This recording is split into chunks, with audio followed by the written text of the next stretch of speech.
Good afternoon friends. UP DElEd semester first की math में आप लोग का स्वागत है।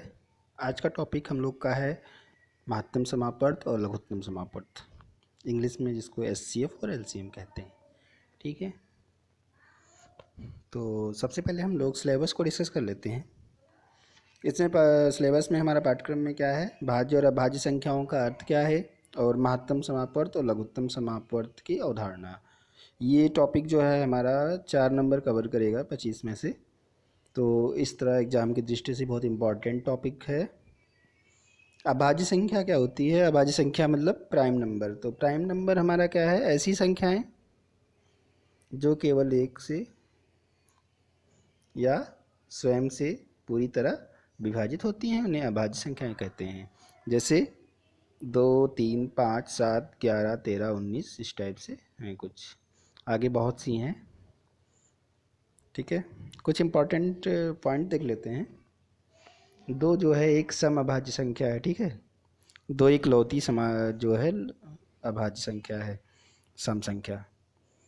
मतलब अगर कोई सम संख्या इसके अलावा और कोई सम संख्या नहीं है जो अभाज्य है। ठीक है, 2 सबसे छोटी अभाज्य संख्या भी है।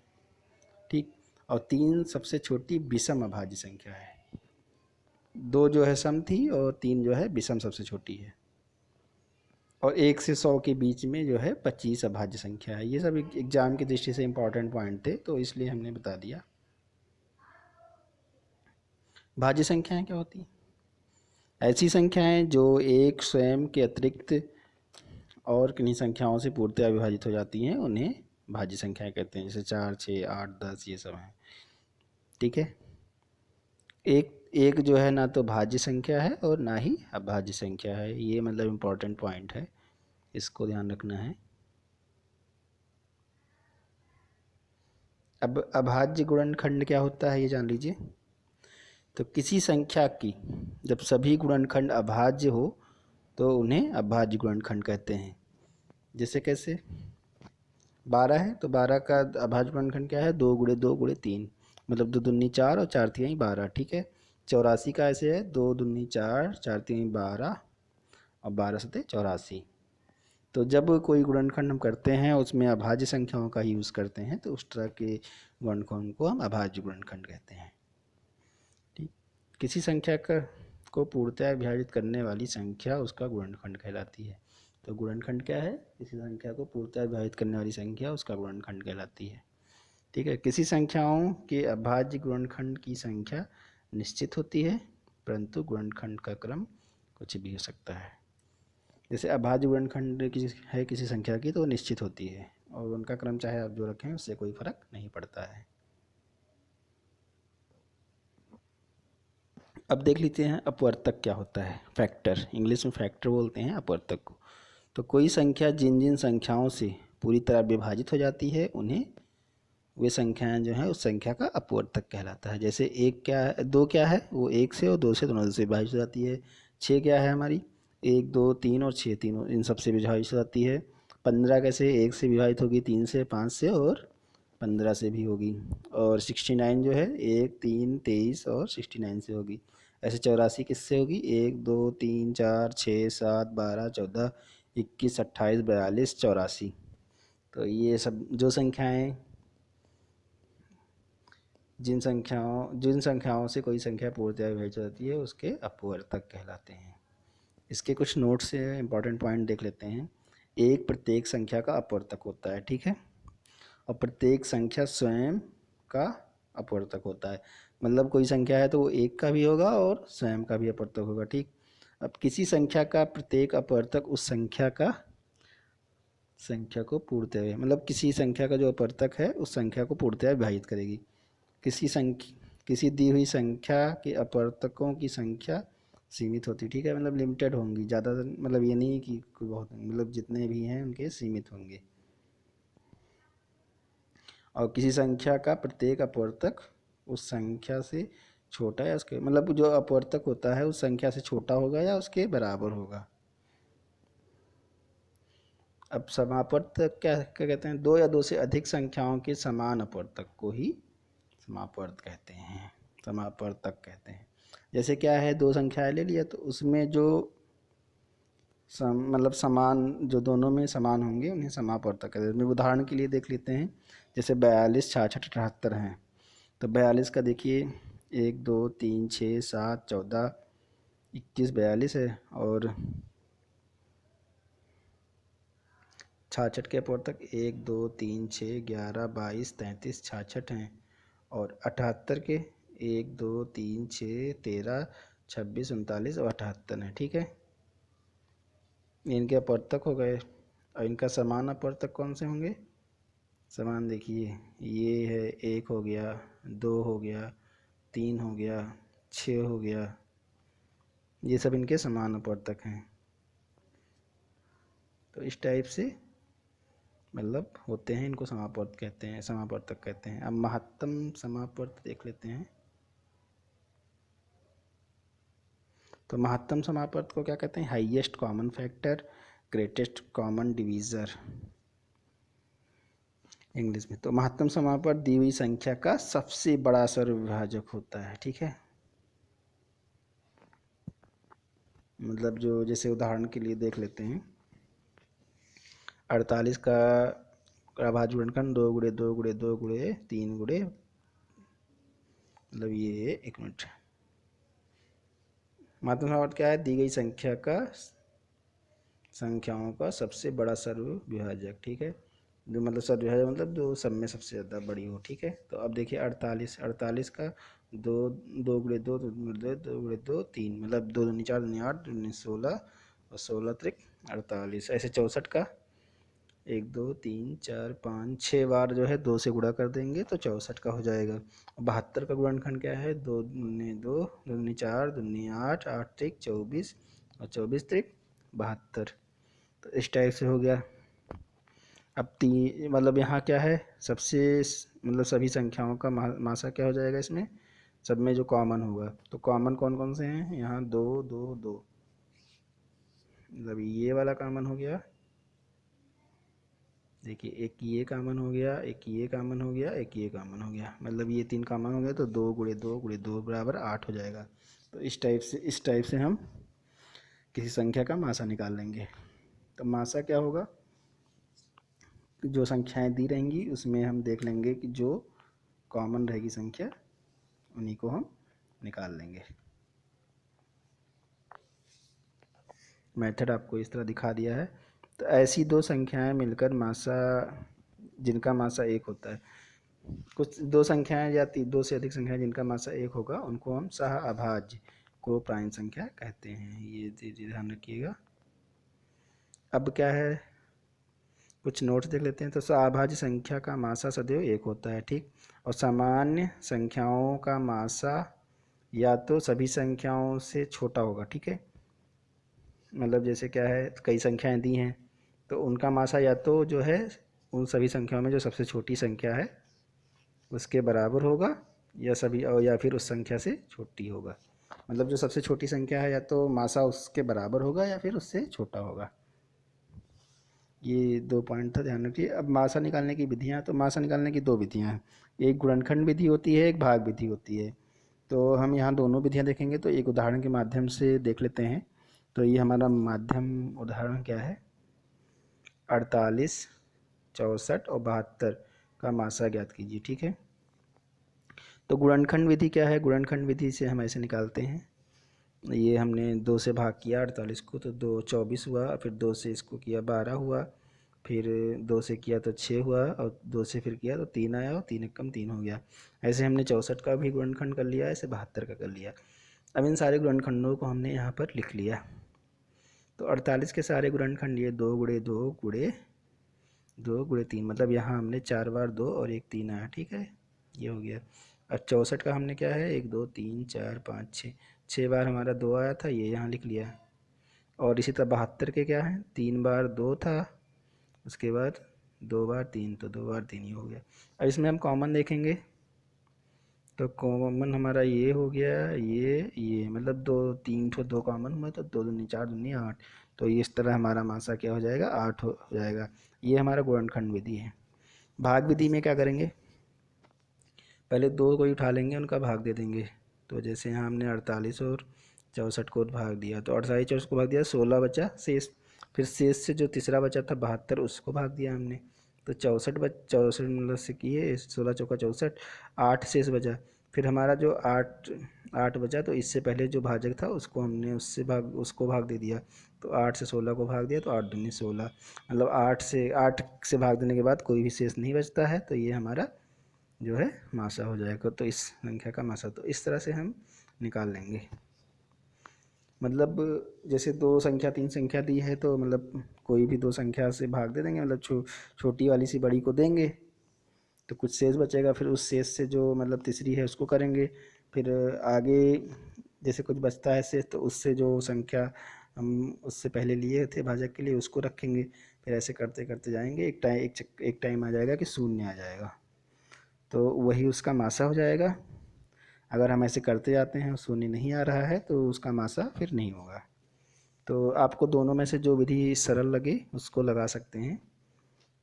अब जैसे ये है गुणनखंड विधि, ये तो काफ़ी लंबी पड़ जाती है, पर ये से थोड़ा सटीक आता है इससे। और भाग विधि से आप कभी भी कंफ्यूज भी हो सकते हैं थोड़ा बहुत, तो आपको जो सटीक लगे उससे आप कर लीजिएगा। अब यहाँ देखते हैं अपवर्त्य। अपवर्त्य को गुणज भी कहते हैं और इंग्लिश में मल्टीपल कहते हैं। तो अपवर्त्य और अपवर्तक में संबंध देखिए क्या होता है। जैसे 5 चौक 20, 5 गुणे 4 जो है ये अपवर्तक हो गया इसका 20 का, और 20 जो है गुणज हो गया। तो ये होता है संबंध। तो किसी संख्या में प्राकृतिक संख्याओं, एक दूसरे प्राकृतिक संख्याएं होती हैं 1 से लेके 1 2 3 4 अनंत तक से गुणा करने पर उस संख्या के विभिन्न गुणज अथवा अपवर्त प्राप्त होते हैं। ठीक है, किसी प्राकृतिक संख्याओं का आपस में गुणा करने पे उसके अपवर्त या गुणज प्राप्त होते हैं। ठीक है, ये चीज़ हो गई। अब देखिए संख्या है, तो अब एक है, तो एक में 1 2 3 4 ऐसे अपवर्त होते हैं। 2 का 2 दूनी 4 दूनी 8 दूनी 16 ऐसे। 3 के अपवर्त क्या होंगे, 3 6 9 18 ऐसे होते जाएंगे। 8 के 8 16 24 832 ऐसे, मतलब बढ़ता चला जाएगा। तो मतलब जिस संख्या का अपवर्त निकालना हो उसमें एक निश्चित क्रम से किसी संख्या गुणा करते जाइए, उसका अपवर्त निकलता जाएगा। इसके कुछ इंपॉर्टेंट पॉइंट देख लेते हैं। कोई संख्या अपने प्रत्येक अपवर्तक का अपवर्त होता है। ठीक है, कोई संख्या जो है अपने एक कोई अपवर्तक है तो उसका अपवर्त होता है। ठीक है, किसी संख्या का प्रत्येक अपवर्त उस संख्या से बड़ा या उसके बराबर होता है। जैसे क्या था, अपवर्तक अपनी संख्या उस संख्या के बराबर या उससे छोटा होता था, पर अपवर्त क्या है, उस संख्या के बराबर या उससे बड़ा होगा। ठीक, तो दोनों में ये डिफरेंस है। प्रत्येक संख्या स्वयं का एक अपवर्त होती है, मतलब जो प्रत्येक संख्या है उस स्वयं का एक अपवर्त होती है। ठीक, किसी संख्या के अपवर्त्यों की संख्या असीमित होती है। मतलब यहाँ क्या है, उसकी अपवर्तक की संख्या क्या होती थी, सीमित होती थी, और अपवर्त की क्या है, असीमित होती है। तो दोनों में ये डिफरेंस है। कभी डिफरेंस भी लिखने को आ सकता है, तो दोनों पॉइंट ध्यान रखना, तो आप लोग डिफरेंस लिख सकते हो। अब देखिए समापवर्त क्या होता है। तो 2 या 2 से अधिक संख्याओं में समान अपवर्तों को ही हम समापवर्त कहते हैं। जैसे 8 और 12 है, तो 8 के अपवर्त क्या हैं, 2 16 32 वो सॉरी, ये यहाँ पर आपका 8 होगा।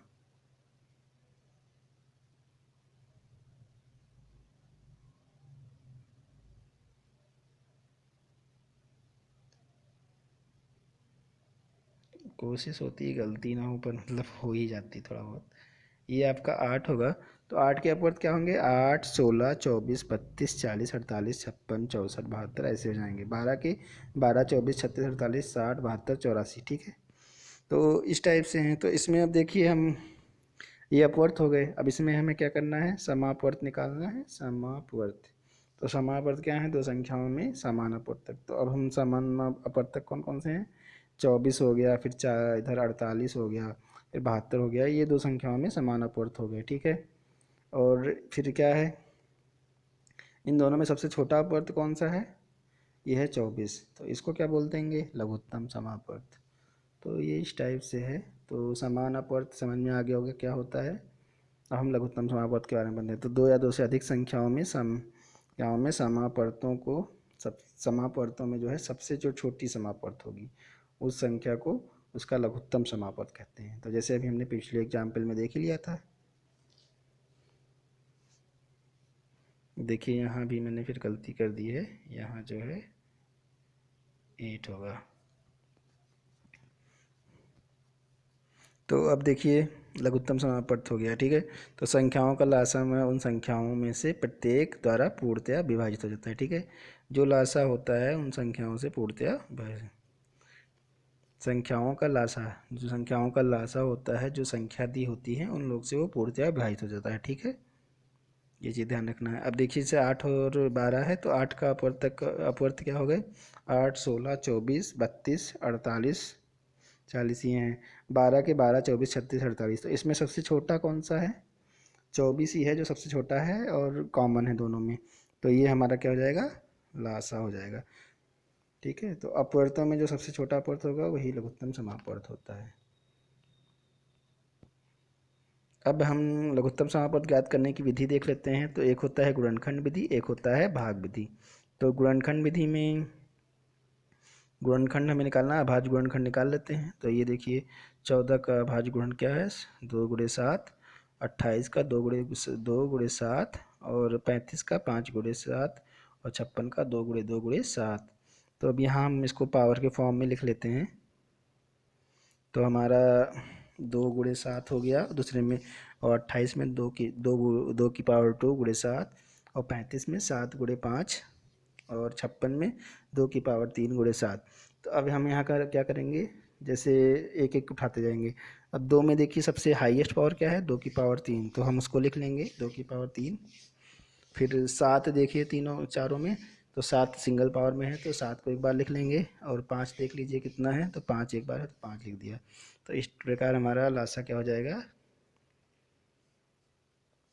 ये इनका गुणनफल हो जाएगा, 2 की पावर 3 गुणे 7 गुणे 5। तो फिर 2 दूनी 4 दूनी 8, और 8 सत्ते 56, और 56 पंचे 280, मतलब ये हमारा लघुत्तम समापवर्त हो जाएगा। तो ये मेथड आप लोग को समझ में आ गया होगा। अब होता क्या है कि पहले तो आप कन्फ्यूजन हो जाएगी उस तरह बताने में कि आप ले एक कॉमन लीजिए फिर दूसरा, तो ये दिक्कत है। तो इस तरह आप जैसे पावर के फॉर्म में लिख लेंगे इस टाइप से, ठीक है। बस उसमें देख लीजिए जैसे सब क्रम से ले लीजिए। 2 है अभाज्य संख्या पहली, तो 2 की सबसे हाईएस्ट पावर, तो 2 की पावर 3। फिर दूसरी 3 है, तो 3 इसमें है ही नहीं है। फिर 5 आता है, तो 5 का सबसे बड़ी पावर, तो 5 का सबसे सिंगल है, 5 की पावर 1 है, ठीक है, 5 अकेले है। फिर 5 के बाद 7 आता है, 7 में देखा हमने तो 7 का भी 1 ही है। तो इस टाइप से हम लिख लेंगे, जो हाईएस्ट पावर होगा उसको लिख के उस गुणा कर देंगे। भाग विधि में क्या है, भाग विधि में है कि इस टाइप से आप लिख लोगे और सबको भाग करते जाओगे। जैसे यहाँ 2 सत्ते 14 हो गया, 2 14 28 हो गया, 35 वैसे उतर गया, और 2 28 दूना 56 होता है, ठीक। फिर 2 से भाग करेंगे तो 7 वैसे उतर जाएगा, और 7 दूनी 14 होता है तो 7 यहाँ आ गया, 35 वैसे उतर जाएगा। फिर 14 दूना 28 होता है तो 14 आ गया नीचे। फिर 2 से करेंगे तो 2 सत्ते 14 वहाँ कट गया, बाकी सब वैसे उतरा रहेगा। फिर अब देखिए 5 से करेंगे क्योंकि 3 से कुछ कटेगा नहीं इसमें, तो 5 से करें तो 5 सत्ते 35 हो गया। अब बचा क्या, सब 7 7 बचा, तो 7 एक कम 7 हो गया। तो इस तरह जो है सब, अगर लासा निकालने के लिए सबसे सरल विधि यही है, भाग विधि। इसमें आप आराम से निकालोगे। तो अब यहाँ देखिए 2 गुणे 2 गुणे 2 गुणे 5 गुणे 7 बराबर 280 आ गया, ठीक है। तो मेरे ख्याल से जो है कि लासा निकालने के लिए सबसे अच्छी विधि भाग विधि है, और मासा निकालने के लिए सबसे अच्छी विधि गुणनखंड विधि है, क्योंकि भाग विधि में आप कंफ्यूज हो सकते हैं, और इसमें लासा में क्या है, आप गुणनखंड विधि में कंफ्यूज हो सकते हैं। तो फिर आपको जैसा दोनों विधि बता दी गई है, जो आपको समझ में आए उसमें आप कर लो। कुछ नोट्स देख लीजिए। 2 या 2 से अधिक संख्याओं का लासा उनमें से छोटी किसी से भी छोटी नहीं हो सकती है, या उनमें से सबसे बड़ी संख्या के बराबर हो सकती है। जो लासा होता है वो जो तीनों संख्याएं दी हैं उनसे कभी छोटी नहीं हो सकती है, अगर होना भी होगा तो मतलब जो है बड़ी, सबसे बड़ी जो संख्या होगी उसके बराबर होगा लासा, ठीक है। मासा में क्या होता था, मासा जो है सबसे छोटी संख्या के बराबर होती थी, और लासा क्या है, सबसे बड़ी संख्या के बराबर होती है या उससे ज़्यादा बड़ी होती है। और लासा क्या है, सबसे छोटी संख्या के बराबर होती है, उससे छोटी होती है।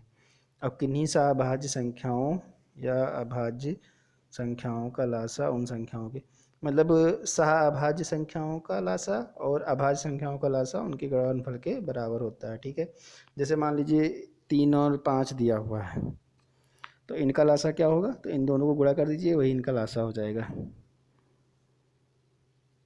ठीक है, तो ये चीज़ बोल रहा है इसमें।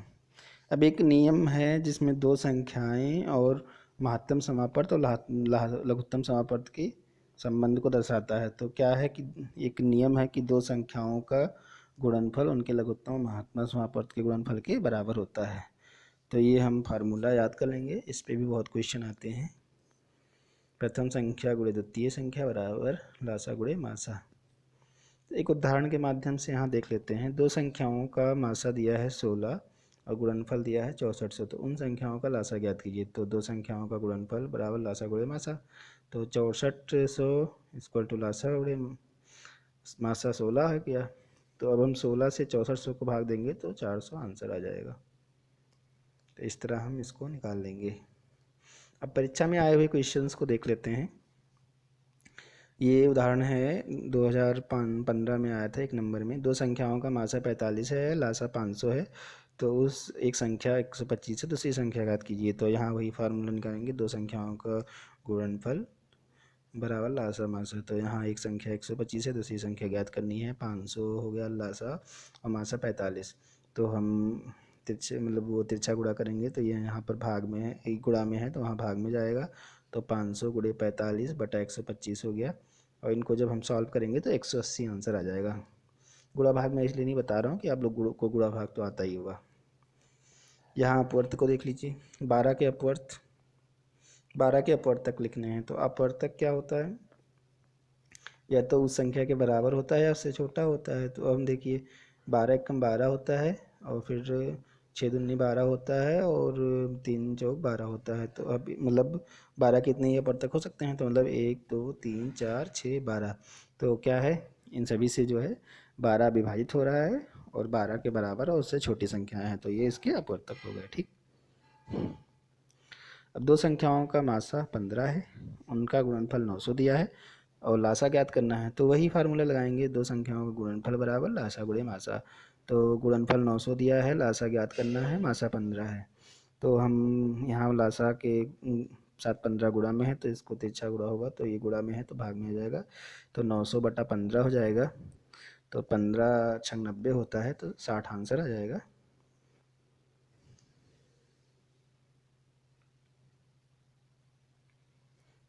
अब दो संख्याओं का मासा 35 दिया है, ये आया था उदाहरण 4 2016 में आया था, एक नंबर में। उनका लासा जो दिया है 525 दिया है, उनमें से एक संख्या 175 है, दूसरी संख्या, तो सेम फार्मूला, पहली गुणे दूसरी संख्या लासा गुणे मासा। तो पहली संख्या 175 और दूसरी संख्या ज्ञात करनी है, लासा हो गया 500 525 और मासा 35। फिर 175 उधर भाग में चला गया, तो अगर काटेंगे तो 105 आंसर आ जाएगा। तो इस तरह हमारा दूसरी संख्या 105 आ गई। 8 के प्रथम 5 अपवर्त। तो हमें पता है 8 के अपवर्त कैसे हैं, जो 8 से उसके मल्टीपल हो। तो 8 में 1 से गुणा करें तो 8, 8 दूनी 16, 8 3 24, चौक 32, 8 पंचे 40, 8 48 ऐसे होते हैं। तो बढ़ते जाएंगे, 5 ही लिखने हैं तो हमें 8 पंचे 40 तक लिख देंगे। तो 8 16 24 32 और 40। अब देखिए ये है उदाहरण हमारा, ये भी 2016 में आया था, 2 नंबर का है। 50 70 और 84 का लासा निकालना है। तो 50 दोनों विधि से हमने निकाल दिया है, यहाँ गुणनखंड विधि से। तो ये यहाँ देखिए 50 का गुणनखंड 2 गुणे 5 गुणे 5, और 70 का 2 गुणे 5 गुणे 7, और 84 का 2 गुणे 2 गुणे 3 गुणे 7। तो यहाँ देखिए सबसे 2 की सबसे बड़ी पावर 2 की पावर 2, वो लिख लिया हमने। 5 की सबसे बड़ी पावर 2, तो 2 5 की पावर 2, उसके बाद 3 और फिर 7।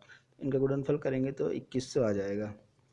और भाग विधि से देख लीजिए, तो भाग विधि से भी पहले हम 2 से करेंगे, तो 2 से सारा चीज़ भाग हो जाएगा।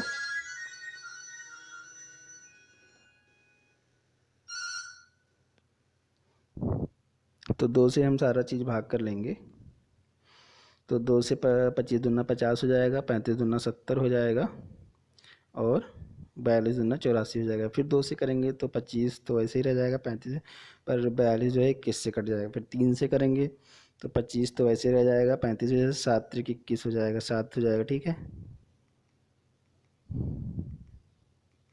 फिर हमारा क्या है 5 से करेंगे तो 5 हम 25 हो जाएगा और उसके बाद 5 सत्ते 35 हो जाएगा। ठीक है, और ये 7 7 ये 7 वैसे ही 1 मिनट 7 वैसे ही उतरा रहेगा। फिर 5 से करेंगे तो 5 एकम 5 हो जाएगा, 7 वैसे उतरा रहेगा, फिर 7 एकम 7 7 एकम 7 7 एकम 7 हो जाएगा। तो इस तरह हमारा क्या है गुणनखंड 2 गुणे 2 गुणे 3 गुणे 5 गुणे 5 गुणे 7। तो इसका हम गुणनफल करेंगे तो 2100 आएगा। तो इस तरह हमारा इसका लासा कितना है 2100 आ जाएगा। अब 15 का अभाज्य गुणनखंड लिखिए। तो 15 का अभाज्य गुणनखंड लिखना है तो 15 से कीजिए। तो 2 से 15 कटेगा नहीं, 3 से कटते हैं तो 3 पचे 15 और 5 एकम 5, तो 5 गुणे 3 ये इसका अभाज्य गुणनखंड हो जाएगा।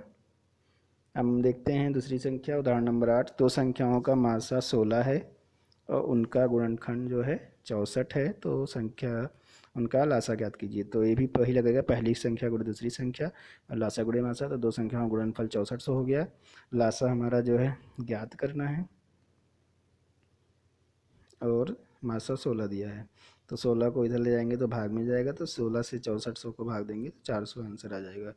तो इस तरह ये 2017 में आया था 1 नंबर में।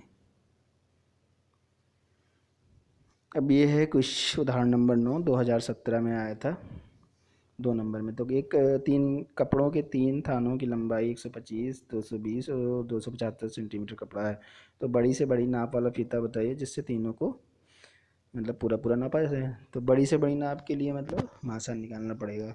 तो मासा निकालने के लिए इनका भाग विधि से करेंगे। तो भाग विधि से जब करेंगे तो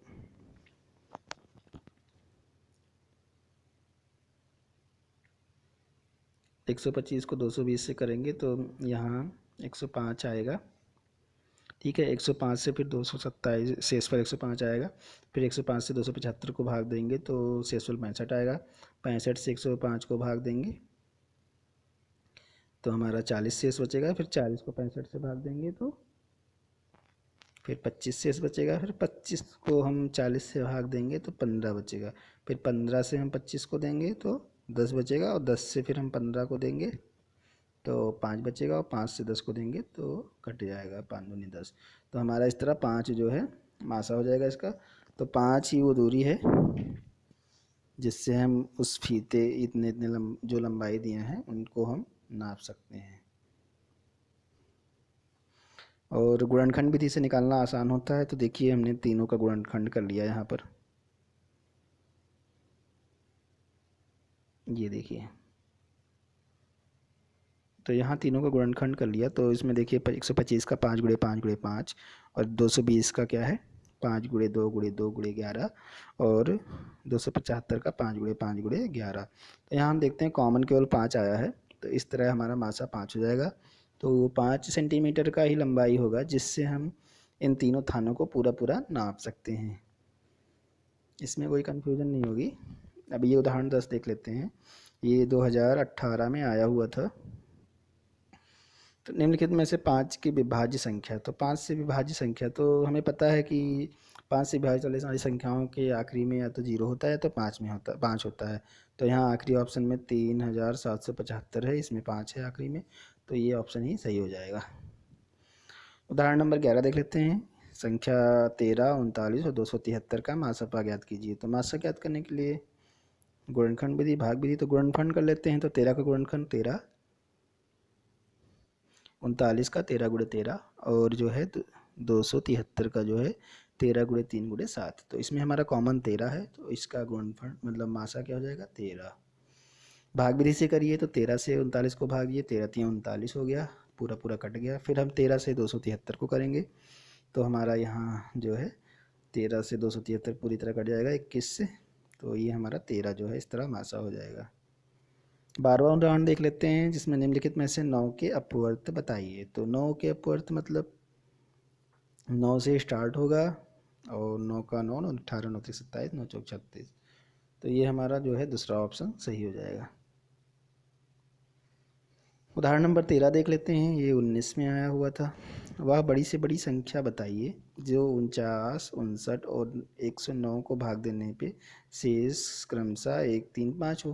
तो चूँकि भाग देने पे 1 3 5 शेष आ रहा है, तो इसलिए हम क्या करेंगे, इन संख्याओं मतलब 49 से 1 घटा देंगे तो 48 आया, 59 से 3 घटाएंगे 56 आया, और 109 से 5 घटाएंगे तो 104 आया। तो इस प्रकार हमें जो संख्या प्राप्त हुई 48, 56 और 104, ठीक है, 48, 56, 104 ये संख्या प्राप्त हुई। तो ये संख्याएं जो हैं इनका मासा जो है इनसे पूर्णतः विभाजित हो जाएगा। तो उस संख्या को पूरी तरह विभाज्य होना चाहिए। तो संख्या जो है 48, 56 और इसका मासा निकालेंगे। तो मासा निकालने के लिए दोनों विधि है, ये है गुणनखंड विधि और ये है भाग विधि। तो गुणनखंड विधि से हमने 48, 56 और 104 का गुणनखंड किया। तो इसमें हमारा दो 2 × 2 कॉमन आया, मतलब 3 बार 2 गुणा किया तो 8 आया, तो मासा हमारा 8 हो गया। यहाँ हम भाग विधि से भी करेंगे तो 8 हमारा आ जाएगा। तो इस प्रकार हम देख लेते हैं कि 8 ही वो संख्या है जिससे हम पूरी इन तीनों संख्याओं को भाग देंगे तो हमारा 1 3 5 शेष आएगा, ठीक है। मतलब 8 से हम 49 को भाग करेंगे तो 1 आएगा शेष, 59 को भाग करेंगे तो हमारा 3 शेष आएगा, और 109 को भाग करेंगे तो ये 5 शेष आएगा। तो ये हमारा आशा 8 हो जाएगा। 14वां क्वेश्चन देख लेते हैं। 3 संख्याएं 1 2 और 3 अनुपात 1 अनुपात 2 अनुपात 3 अनुपात में है, तो उनका मासापा 12 है, तो संख्या ज्ञात कीजिए। अब इनका मासापा 12 है ऑप्शन क्या है, तो इसमें दोनों मेथड यूज़ कर लेते हैं। भाग भी मतलब एक तो ऑप्शन से और एक जो है सारे। तो मान लीजिए 1 अनुपात 2 अनुपात 3 में कोई संख्या दी है, तो उनका वो संख्या मान लीजिए क्या हो जाएगी, एक्स हो जाएगी, 2x हो जाएगी, 3x हो जाएगी। अब इनका हम मासा निकालें तो क्या आएगा, x आएगा, ठीक है। पर प्रश्न में क्या दिया है, मासा इनका 12 है, तो x बराबर 12 हो गया। तो हमारी संख्या कौन सी बनेगी, x वाली जो है 12 हो जाएगी, और 2x वाली 12 24 हो जाएगी, और 3x वाली 12 36 हो जाएगी। तो हमारा ये मतलब दूसरा ऑप्शन सही हो जाएगा, ठीक है। ऑप्शन विधि से देखिए, तो पहले हम चारों का अनुपात चेक करते हैं। तो चारों का अनुपात सही दिया है, 1 अनुपात 2 अनुपात 3 में सारे दिए हैं। तो हम क्या गुणनखंड करके सबका सारी संख्याओं का मासा निकालेंगे। तो हमने यहाँ गुणनखंड किया तो हमारा जो 12 24 और 36 वाला है उसका मासापा 12 आ रहा है।